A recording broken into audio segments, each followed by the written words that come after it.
Welcome to A Simple Life. I'm up here at Herman's with Merle, and Merle doesn't know what we have for him. So we brought Reba up with us today, and so she's gonna spend the afternoon hanging out with Merle while I work on the greenhouse. So Merle has no idea. Let's see what he does. Merle, are you ready?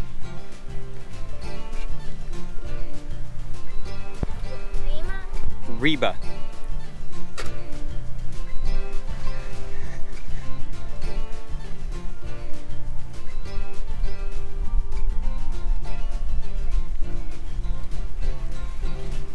So, from what I understand is she was the boss of her pack of puppies.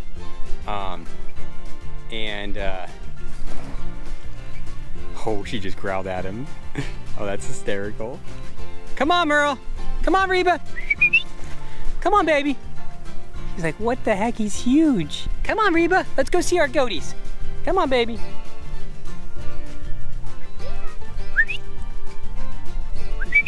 Come on.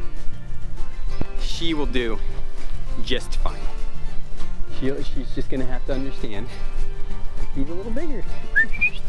Come on, baby. All right, I can hear some goats calling and bellowing and making noises over here. And Reba will not be living up here right now. What's gonna happen is for the next probably 2-3 weeks, she'll be living with our Nigerian goats. Our Nigerian goat moms are very protective and very bossy.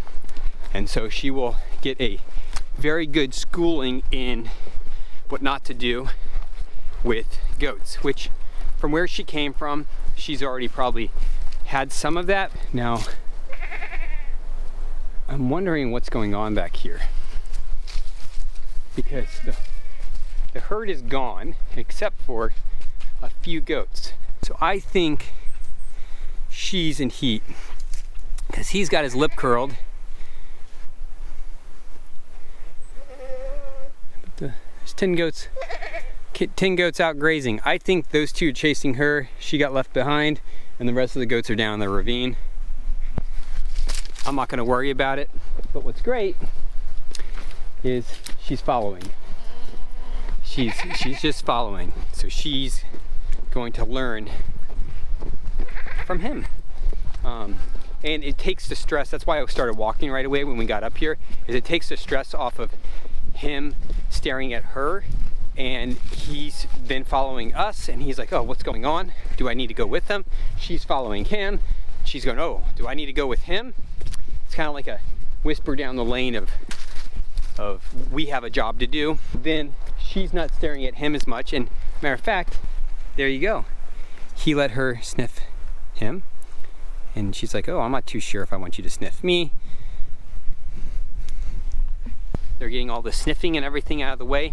The other good part is I know that Junior, Herman's puppy, is locked up in the cabin with Herman. So it means that we're not going to have any issues with Junior being too rough with the puppy, because she is just a little puppy. She's only 13 weeks old. Boy, she is sweet. Merle's like, but we do need to have a, can we have playtime? Oh, whoa, you tell him. There's some teeth. Oh, yep, you get him, you get him. You tell him, Reba.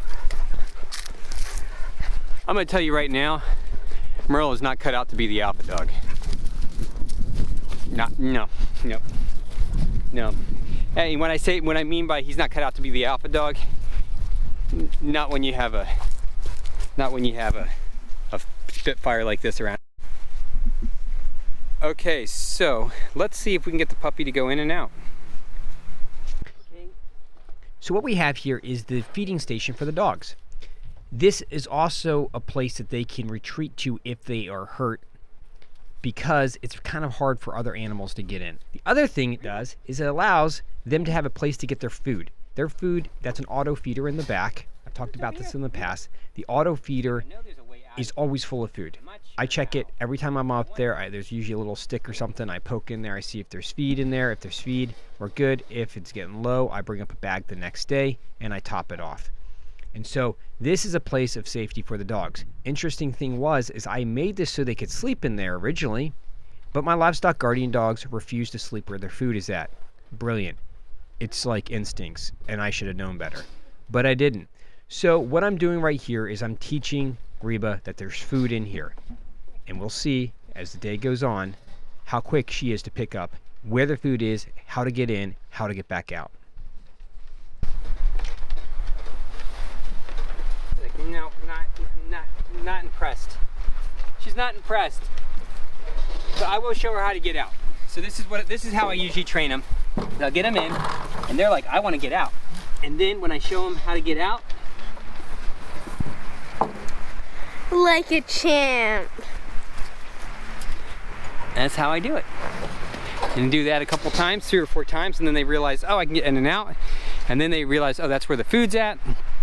And once they know they can only get food by going in and out, and they're that size, they'll do it for the rest of their lives until they're old. And when they're old, well, then they get retired and they come down to our place, and they'll just relax and enjoy being loved on by a plethora of children and passerbys and friends of ours. So, all right, well, we're gonna get working on this. It's another cold, windy day, but you know, between a little deer jerky from earlier in the season and some coffee, I'll be good for the rest of the day. All right, well, I'm gonna get working.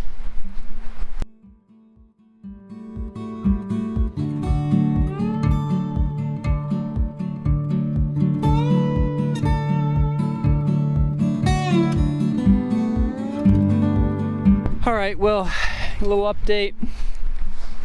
The lovebirds seem to be snooze birds. He's taking a nap. He must have been running around like a madman last night. That's how I know he's working at night. That right there is why I know he's working at night. That and my trail cams tell me. And she's just chewing on a bone. Comfy as all get out. That big old thick coat of hers. She is an absolute sweetie. Just a sweetie. Other than the fact that she tried to eat Merle. Did you try to eat Merle? Did you try to eat? Oh yeah. Oh, you like your belly scratched? Oh yeah. Oh man. Oh, somebody likes to have their belly scratched. Merle, you're such a sweet dog. You're gonna just let her pick on you, aren't you? No. Oh yes. Such a good girl. Such a sweet girl. Such a sweet girl. Well, I think we got a keeper, guys. I think we got a keeper. What do you say? Are you a keeper? Merle, is she a keeper? You're making it kind of hard to film when you got your face that close. Is she a keeper, Merlesy? You're a keeper, I know that. Is she a keeper? Yeah. All right, see you in a bit.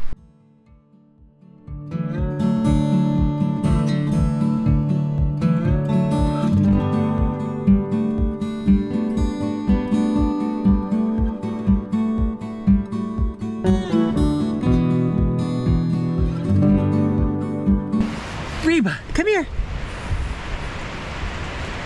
Oh, you're such a good girl. That's day 1.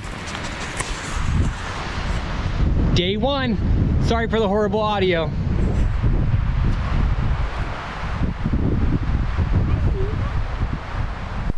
I love it. I really do. Oh, the sun tonight. I mean, you guys are catching part of it. I'll include a clip, but it is just a brilliant night. Brilliant evening, I should say. I just love. I say it all the time. I love it up here. I can't wait. I know there's probably people I work with that watch this, but I can't wait to have the farm businesses set up to a place where I can quit my day job. I can't wait for it. It's the day, when the day comes, it will be a miracle, really. And I love my job. When I say I love my job, what I do for work is it's right down my alley when it comes to creativity and skill set and everything. I love it. But even on a cold, nasty day like today, I would rather be right here than sitting at a desk. Even though the desk is way more comfortable. It is. When I say it's cold out here, I got overalls on over a pair of heavy duty jeans, and they're just barely staying warm in there. So it is a windy, cold night. I want to thank you guys for joining me and welcoming our new addition onto the farm. She's going to be a great addition for Merle. Merle really needed a partner. He really needed a partner. He's doing great. He's really doing great up here, but I needed another dog that was going to be an actual livestock guardian dog. I need a dog to be with the goats, and I need a dog to push critters off of the property. And Merle's going to do that. Merle is really good at. He's actually, I catch him on my trail cams. Merle does a really good job of keeping predators away from the livestock. How do I know that? Because I have him on my trail cams. I'll have a bear or a coyote go by, and within a few minutes I have Merle going by. So he knows what's going on this property. He really does. All right, well, the sun is setting. Thank you so much for joining us today. We appreciate you all so much. God bless.